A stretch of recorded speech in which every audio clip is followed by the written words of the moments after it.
Bonjour et bienvenue sur alform.com, je suis Ludovic Kenekdu. Vous pouvez me contacter par adresse email à elkenek@free.fr. Vous pouvez également vous rendre sur le forum alform.com/forum, y poser des questions et bien sûr obtenir des réponses satisfaisantes.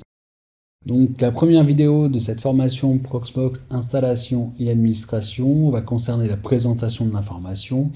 Alors pour le plan, je vais donc me présenter le produit, histoire de savoir de quoi on parle, c'est plus sympa. On va voir à qui est destinée cette formation, les publics concernés et les prérequis pour bien saisir l'information. On va décrire les différents objectifs à atteindre à l'issue de cette formation. On va voir le découpage du plan de la formation et pour finir, on verra la présentation du lab qui est utilisé pour cette formation. Alors, quant à la présentation du formateur, je suis Ludovic Kenekdu, breton. Je suis formateur et consultant indépendant en logiciel libre, virtualisation et sécurité. J'ai effectué des missions d'administration, administration système, administration réseau, administration sécurité. J'ai réalisé des missions de chef de projet. J'ai réalisé également des architectures, web, sécurité. Je fais également du conseil en virtualisation et sécurité. Je dispense des formations sur des logiciels libres depuis une quinzaine d'années.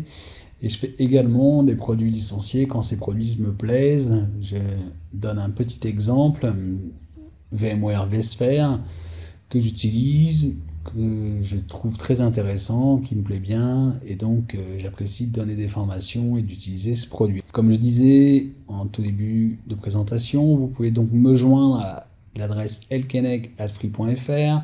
Vous pouvez également trouver mon LinkedIn. Vous avez un site et un blog qui sont en cours de réflexion, donc pour l'instant il n'y a pas grand chose si vous allez voir dessus. Donc elkenek chez free.fr pour le site, ça parle de moi, de mon expérience professionnelle, et un blog qui est en cours, donc libérez-vous.elkenek.free.fr qui discute, qui parle en fait, qui présente des produits, de logiciels libres, la qualité de ces produits, où ils sont utilisés. Et c'est un peu histoire de sortir du monde licencié, de voir ce qu'on peut faire dans le monde du libre. Donc voilà pour moi-même. En ce qui concerne le produit qu'on va utiliser, c'est-à-dire Proxmox. Qu'est-ce que Proxmox? C'est une solution de virtualisation libre, licence GPL. Vous pouvez aller voir sur le site proxmox.com, le télécharger et avoir des informations sur le produit. Alors comme je vous disais, Proxmox VE, Virtual Environment, c'est une solution complète de virtualisation open source, libre d'utilisation. Elle est basée sur des composants KVM et OpenVZ pour la virtualisation des machines. Proxmox permet la gestion graphique des machines virtuelles, donc création de machines, arrêt des machines, clonage des machines, ainsi de suite, des réseaux virtuels, du stockage, ainsi que la gestion centralisée de clusters et la mise en place de haute disponibilité. Alors c'est une solution bare metal. Bare metal, ça indique quoi? Ça nous indique tout simplement qu'on l'installe sur un serveur nu où il n'y a rien du tout dessus. Où peut-on trouver Proxmox VE? Déjà on la trouve chez les grands hébergeurs, online.net, OVH par exemple, en quelques clics vous pouvez monter votre infrastructure.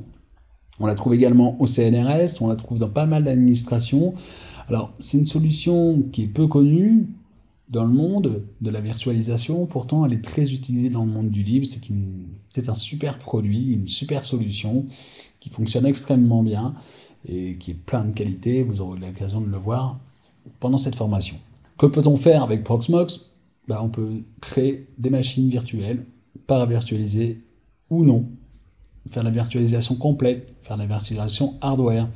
On peut déployer des appliances avec les templates OpenVZ. On peut bien sûr démarrer, arrêter, suspendre, cloner les machines, effectuer des snapshots de ces dernières, créer des modèles, mettre en place des stratégies de sauvegarde et de restauration. On peut migrer des machines à chaud sur différents nœuds d'un cluster. On peut mettre des machines en haute disponibilité. On peut gérer du stockage, iSCSI, SAN, NFS, NAS, stockage distribué, ClusterFS, Ceph, RDB. Donc on peut également gérer tout ce qui est réseau virtuel. On aura l'occasion de voir tout ça pendant cette formation. Alors, à qui est destinée cette formation? On va considérer deux publics. Un public plus technique, technicien, administrateur, ingénieur système, qui souhaite Mettre en place cette solution, c'est-à-dire l'installer et l'administrer au quotidien et éventuellement la débugger si besoin. On trouve un second public, les architectes des systèmes d'information ou infrastructures et les directeurs des systèmes d'information.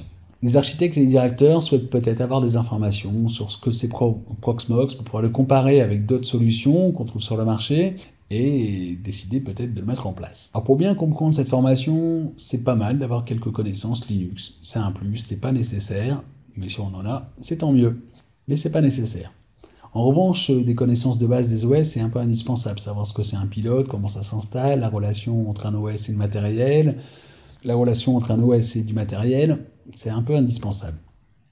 Il faut également une petite connaissance ou une connaissance de base des réseaux, au moins savoir ce que c'est un switch, un stack IP, pourquoi pas un bridge, ainsi de suite. Et également, dans le stockage, c'est sympa d'avoir entendu parler du SAN, du NAS, sachant que on aura des modules qui vont bien décrire, installer et mettre en place toutes ces solutions de stockage, aussi bien SAN, NAS que distribuées. Donc voilà, en ce qui concerne le public et les prérequis à cette formation.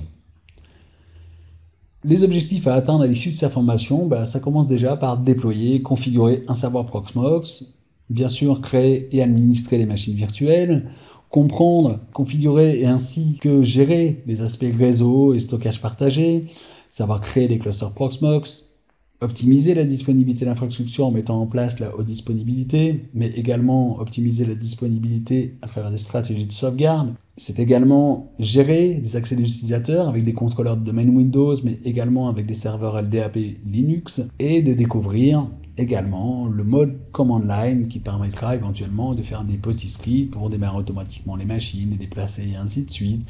Et de faire un petit tour dans les fichiers de configuration qui sont liés aux machines virtuelles et au cluster Proxmox.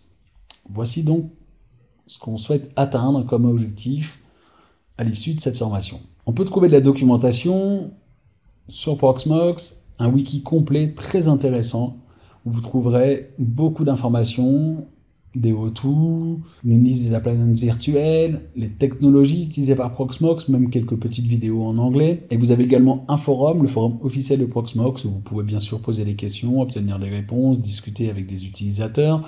Je vous conseille d'aller créer un compte sur le forum pour récupérer les infos. Alors comment est découpée cette formation? Elle est découpée en 11 modules. Dans le premier module, on verra les concepts et l'architecture de Proxmox. On verra également les technologies KVM et OpenVZ. On verra également comment on installe et on prend en main Proxmox dans le module numéro 2. Dans le module numéro 3, on créera des machines virtuelles, alors des machines virtuelles Linux, des machines virtuelles Windows, mais également du déploiement d'appliances OpenVZ. Dans le module 4, on verra comment Proxmox gère le réseau. Dans le module 5, on verra le stockage, alors le stockage partagé, mais aussi le stockage distribué. Quand j'entends stockage partagé, je veux parler de SAN et de NAS. Le stockage distribué, on verra comment ça fonctionne, ses particularités. On verra également le LVM. Dans le module 6, on gérera des machines virtuelles, donc on fera l'arrêt des machines virtuelles, le clonage des machines virtuelles, la suspension d'une machine virtuelle, savoir discuter avec elle, les snapshots des machines virtuelles et ainsi de suite. Dans le module 7, on effectuera la mise en place de sauvegarde et restauration. Quand je parle de sauvegarde, je parle de stratégie de sauvegarde, bien sûr.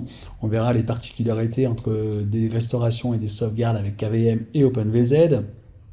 Dans le module 8, on mettra en place un cluster. Donc on verra comment on ajoute des nœuds dans le cluster, comment on crée bien sûr le cluster, comment on supprime des nœuds, comment on déplace des machines dans le cluster. Dans le module 9, une fois qu'on a un cluster, on mettra en place la haute disponibilité sur les machines et on verra comment ça fonctionne.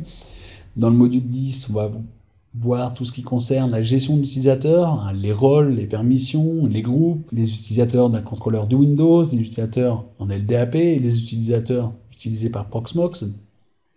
Et dans le module 11, on verra donc la gestion avancée de Proxmox, où là on verra donc, comme je disais précédemment, le mode commande et les fichiers de configuration qui sont liés donc aux machines virtuelles et au cluster et à Proxmox.